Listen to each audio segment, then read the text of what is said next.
एक बहुत बेतहाशा मैसेजेस और तस्वीर और वीडियोस और ऑडियो मैसेज मुद्दई को भिजवाए थे, जिसका मकसद ये था कि किसी तरीके से मुद्दई को हरासा करना, जहनी तौर पे मफलूज कर देना कि वो केस से पीछे हट जाए, जिसको नोट भी किया था जब इसकी अबूरी ज़मानत खारिज की थी अदालत ने। खैर फिर पोस्ट अरेस्ट बेल लेने के बाद जो है दोबारा से अब जब हाई कोर्ट के अंदर और यहाँ पे कुछ ऑर्डर्स हक में आना शुरू हुए हैं मुद्दई के, तो 10 अक्टूबर से दोबारा सिलसिला शुरू हुआ। 10 अक्टूबर को एक पैगाम आया, ऑडियो मैसेज, जो कि आने के बाद डिलीट हुआ। थोड़ा बहुत जो सुन सके मुद्दई, उसने मुद्दई ने बताया कि वो कह रहा है कि आपको पहले भी मैंने कहा है कि इस मामले को ख़त्म करें और आपके आगे जो बच्चियाँ हैं उन बच्चियों के नाम लिए, बरी और सकीना, उनके बारे में सोचें। ये काम ये पहले भी कर चुका है, उनका नाम लेके रेफ़र कर चुका है। उस वक्त तो इन्होंने ये मैसेज सुन लिया। फिर बाद में आपको पता है कि 13 तारीख को वालिदैन की मुलाकात हुई फैमिली जज के साथ शेल्टर होम में। तो ये सारी चीज़ें देखते हुए 14 तारीख को उसने 2 साल की जो मुद्दई की सबसे छोटी बेटी है उसकी तस्वीर अपने व्हाट्सएप के डिस्प्ले पिक्चर पे लगा ली।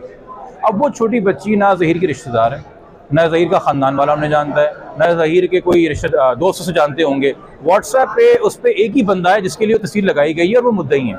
मुद्दई को ये बताने के लिए, और उसमें एक और तशवीशनाक बात कि वो तस्वीर जो बच्ची की लगाई गई है वो सोशल मीडिया के किसी प्लेटफॉर्म पे अवेलेबल नहीं है। वो दुआ के साथ जो टैबलेट गया था, जिसको ज़हीर कहता है कि जी वो शुरू में गुम गया था, ये तस्वीर उस टैबलेट से ली हुई है। ये तस्वीर उस टैबलेट के अंदर थी। तो टैबलेट का कंटेंट अभी तक इसको मुहैया है, मगर पुलिस को बताता है कि वो टैबलेट गुम गया, जिस टैबलेट के जरिए उसने सबसे पहले दुआ से रब्ता किया था और राब्ते में आया था। तो ये सारी चीज़ें जो हैं दोबारा से एक बाप आपको पता है कौन कौन से लीगल बैटल्स हमने लड़े हैं कि जो बड़ी इसमें विक्टिम है उसकी तस्वीर, उसकी शक्ल जहाँ जहाँ इंटरनेट के ऊपर हैं वो रिमूव कराई जाए। अब ये छोटी बच्चियों की धमकी दे रहा है, तो मुद्दई की ज़िंदगी क्या रह गई है और एक किस किस्म के कर्ब से गुजारना चाहता है। तो हम ठीक है, हम वकील हैं, अदालतें हैं मदद करने के लिए, मगर ये जो मामलात होते हैं रिलेटेड आपकी रेप्यूट से, आपकी तकद्दुस से, या आपकी फैमिली की प्रिवेसी से, या जो हम जिसको चद्दर और चार दीवारी कहते हैं, या घर का जो क्या कहते हैं वो एक प्रिवेसी होती है, उसको जब आप वायलेट करते हैं तो उसका ट्रॉमा या जो उसके आफ्टर इफेक्ट्स हैं वो आपको एक सोशल बैकलैश मिलता है। आपको लोग धुतकारते हैं, आपके लोगों को तरह तरह की बातें करते हैं, और पता नहीं किन किन को लोगों को बिठा के ऑनलाइन के बारे में ऑलरेडी बातें क्या क्या की जा चुकी हैं। तो ये पहले भी ऑडियो मैसेज भेज चुका है कि दोबारा ये हरकत कर रहा है। हमारा काम था अदालत को बताना। हमने कोई इसकी बेल कैंसिलेशन सुप्रीम कोर्ट में या हाई कोर्ट में पहले फाइल नहीं की। हम कोई इस बज़द नहीं थे कि बस इसको हमने जेल में ही देखना है, इसको जेल में सड़ता देखना है, हर हाल में इसकी बेल कैंसिल करनी है। हम सिंपल एविडेंस के साथ और कोर्ट के साथ आगे चल रहे थे और ट्रायल की तरफ फोकस कर रहे थे। इसने वायलेट की अपनी बेल, इसने राब्ता किया खुद से, इसने तस्वीर अपलोड की, इसने वो पहल की, जिसके बाद हम मजबूर हुए कि हम अदालत को आगे आगाह करें कि ये बेल कैंसिलेशन मिसयूज़ कर रहा है, जिस पर अदालत पाबंद होती है कि वो बेल अगर कंफर्म्ड है इस बात से कि ये मिसयूज़ के ज़ुमरे में आता है, ये परसुएशन के कि मुद्दई को परसुएट किया जा रहा है कि इससे पीछे हट जाओ, उसके ज़ुमरे में आता है, तो वो बेल खारिज कर सकती है। तो ये हमारे दलाइल थे आज, और मंडे को मुल्जिम का वकील आके अपनी दलाइल देगा। आपको शवाहिद सबूतों की रोशनी में क्या लग रहा है कि जेल जा सकता है? देखिए, लग रहा क्या है इसका जवाब मैंने पहले भी कभी नहीं दिया है, मैं आज भी इस पर नहीं दूंगा। ये हमारा काम होता है दलाइल देना, चीज़ें अदालत के सामने रख देना, फिर ये अदालत की सौंपदीद है। ऐसा एविडेंस है कि जेल जाना बनता है? देखिए, हम आप अपनी आपको रख के देखिए कि अगर किसी इंसान ने आपकी 13 साल की बच्ची को अगवा किया हो, या आपका मौक़िफ़ हो कि आपकी बच्ची को अगवा करके ले गया है, और पंजाब में किन किन शहरों में घूमता फिरता रहा है, और 3 महीने तक पता ही नहीं बच्ची का कुछ था, और उसके बाद उसने वो शादी का जो भी ढोंग ड्रामा या दावा किया है, और अब फिर वो आपको आपकी छोटी बच्ची का नाम लेके उनकी तस्वीर भेज रहा है, तो आप क्या व्यू फॉर्म करेंगे?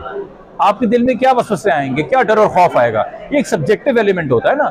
जिस तरह कुछ केसेस के अंदर मुझे अगर कोई कराची शहर में कोई सरदार या कोई वडेरा आगे बोले कि भाई देख लो अगर हमारे खिलाफ केस किया तो शायद उसका मुझे इतना असर ना हो, मगर अगर मैं उसी कबीले का हूँ और मैं उस गांव में रहता हूँ और मैं उसकी ज़मीनों पे काम करता हूँ और उसका मोहताज हूँ, और मुझे वो यही जुमला बोले कि देख लो भाई फिर आगे क्या करना है, तो उसका खौफ और होगा। तो ये चीज़ें विटनेसेस के हवाले से सब्जेक्टिव होती हैं। इन हालात में ये बच्ची के बाप हैं, आप नहीं है, मैं नहीं हूँ, जज साहब नहीं है। हमें अपने आप को बच्ची के बाप की जगह पे रख के सोचना है कि क्या ये मेरे लिए थ्रेट है कि नहीं है।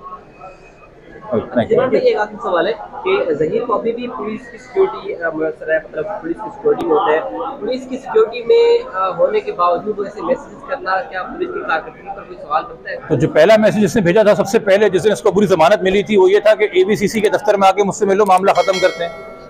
ये सरकारी मेहमान है IG सिंध गुलाम नबी मेमन साहब का, ये मैं बात पहले भी कह चुका हूँ, और ये सवालात उनके पास लेके जाया करें। एक चीज़ है कि कोर्ट की प्रोटेक्शन की हाई कोर्ट के ऑर्डर को बेस बनाते हैं, सिविल में कुछ ऐसे लोग होते हैं जिनकी जो मशकूक भी है, लगता है कि वो मीडिया को डराने धमकाने के लिए भी इनके साथ आते हैं, वो पुलिस के हैं किसके हैं, कुछ आइडिया लगता है? नहीं, मुझे नहीं है, मगर अगर सिविल के अंदर कोई ऐसा इंसान है जो वर्दी में नहीं पहना हुआ, अपने आप को पुलिस अफसर डिक्लेयर नहीं कर रहा, उसको होंडा ही समझिए, उससे डरने की जरूरत नहीं है।